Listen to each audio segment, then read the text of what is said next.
স্ত্রীকে ভালোবাসা এতটা সহজ না। একটা উদাহরণ দিলে বিষয়টা বুঝতে পারবেন। বিষয়টা হাস্যকর হলেও এই লেখাটা একটা ছেলের লেখা।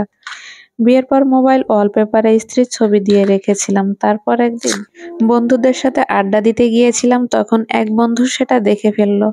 তারপর সে হাসতে হাসতে অন্য বন্ধুদেরকে বলল, রিফাতের মোবাইল দেখ, বউয়ের মোবাইলে ছবি দিয়ে রেখেছে, বেটা বউ পাগল।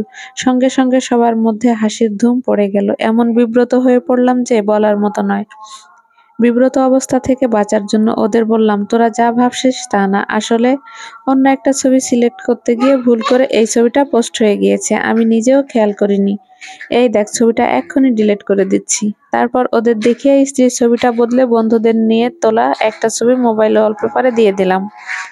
আরেকটা ঘটনা বলি, স্ত্রীর পরিশ্রম যেন কম হয় এই জন্য মাছ মুরগি কিনলে বাজার থেকে কুটিয়ে আনতাম। স্ত্রীকে রান্নায় সাহায্য করতাম, ছাদে কাপড় শুকাতে দেওয়া কাপড় নিয়ে আসতাম। মা এসব দেখতেন এবং মার চোখ দেখে বুঝতে পারতাম তিনি এসব পছন্দ করেন না। তবে তিনি কিছু বলতেন না। কিন্তু যেদিন স্ত্রীর কাপড় ধুলাম সেদিন তিনি আর চুপ থাকতে পারলেন না। কাটা কাটা উচ্চারণে বললেন, বিয়ে করতে না করতেই বউ পাগল হয়ে গেছে। বউয়ের কষ্ট সহ্য হচ্ছে না তাই না? ঘরে এসব কাজ আমরা সারা জীবন করিনি। এমন নয় যে আমি শুধু স্ত্রীকে ঘরের কাজে সাহায্য করি, মাকেও কিন্তু সাহায্য করি। কিন্তু স্ত্রী সাহায্য করাটা তিনি কোনো ভাবেই মেনে নিতে পারলেন না।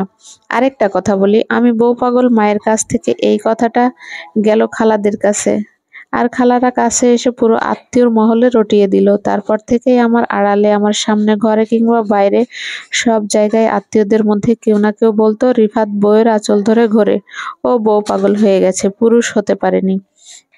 যখন তারা এসব বলতো তখন লজ্জায় অপমানে শেষ হয়ে যেতাম। এই লজ্জা এবং অপমান থেকে মুক্তি পাওয়ার জন্য এবং নিজেকে পুরুষ প্রমাণ করার জন্য স্ত্রীকে সাহায্য করা বন্ধ করে দিলাম। আরেকটা ঘটনা বলি, বিয়ের শুরুর দিকে প্রতিদিন অফিসের লাঞ্চের সময় স্ত্রীকে ফোন করতাম। সে খেয়েছে কিনা জানতে চাইতাম, সেও আমাকে ফোন দিত। ফোনের এই কথোপকথন কলিগদের এড়িয়ে করতাম।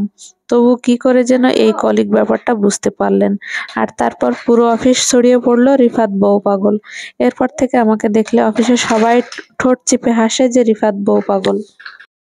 এরপর বউকে ফোন করে বললাম, অফিসে প্রয়োজন ছাড়া ফোন দিও না, এটা কাজের জায়গা, এটা ডেটিং এর জায়গা না। এই জন্যই বলছিলাম, স্ত্রীকে ভালোবাসা এতটা সহজ না। নিজের অভিজ্ঞতা থেকে বুঝলাম, আমি পৃথিবীর সব কিছুকে ভালোবাসতে পারবো, মা বাবা ভাই বোন আত্মীয় স্বজন সন্তান, শুধু একটা মানুষকেই আমি ভালোবাসতে পারবো না, সেটা হচ্ছে বউ। আর সেই বউকে যদি ভালোবাসতে চাই তাহলেই কিন্তু সবাই আমাকে একটা উপাধি দিয়ে দেবে, সেটা হচ্ছে বউ পাগল। এদিকে সবাইকে খুশি করতে করতে, নিজেকে পুরুষ প্রমাণ করতে করতে স্ত্রীর জীবনটাকে দুর্বিষহ করে তুললাম। ওর জীবন থেকে হাসি হারিয়ে গেল। একদিন মাঝরাতে ঘুম ভেঙে দেখলাম স্ত্রী পাশ ফিরে কান্না করছে। জানতে চাইলাম কি হয়েছে। সে অদ্ভুত বিষণ্ণ গলায় বলল, আমার কি হয়েছে, আমি কেমন আছি, এসব কখনো কি জানতে চেয়েছো? খবরদার এইসব কথা কখনো জানতে চেও না, দেওয়ালেরও কান আছে, শেষে সবাই জেনে যাবে তুমি বউ পাগল। ওর কথা শুনে এত খারাপ লাগলো বলার মতো নয়। বুক চিরে একটা গভীর দীর্ঘশ্বাস পড়ল। সেদিন রাতে আর ঘুম হলো না। পরদিন ভোরে আমার নির্ঘুম স্ত্রী শোয়া থেকে উঠল। ওকে বললাম, এতকাল পুরুষ হতে গিয়ে আসলে কাপুরুষের মতো আচরণ করেছি। এবার সত্যিকারের পুরুষ হব, কারণ এবার পৃথিবীর সবচেয়ে কঠিন কাজটা করে দেখাবো, সেটা হচ্ছে ভালো স্বামী হয়ে দেখাবো।